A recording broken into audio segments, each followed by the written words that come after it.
we have to think about all of these things and the experiences that we've been through and how do they play on how we show up, what we believe about ourselves, what we think is possible, what we think isn't possible, right? To this point around limiting beliefs, right? So I encourage you all to think about, what's your story? What are those critical people, places, situations that have shaped you into who you are today? And if you want to go even further back, think about your parents. What was their story of even coming together to create you?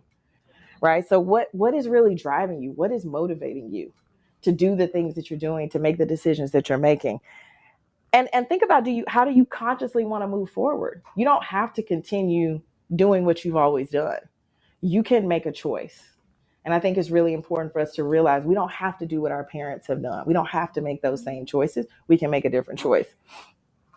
This is a quote from a lady I just did a coaching program at Emory. And the quote is, what we learned in our families is what we play out under stress in our organization. So if you had a certain role in your family, you might find yourself playing that same role at work. If you're the problem solver, the one everybody comes to, the one who fights all the fires, the one who gets everything done. And then you're like, at work, I'm the one who fights all the fires and gets everything done, and I always execute.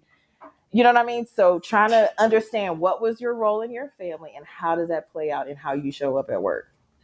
Because you don't have to continue to play that same role, right? So the more we understand our unique trigger points, the more likely we can anticipate them and respond with greater maturity appropriate to the present situation. Our best decisions are made by thinking clearly and at the same time with an awareness of what we are feeling and what others of the group are feeling too. So that goes back to that whole EQ conversation.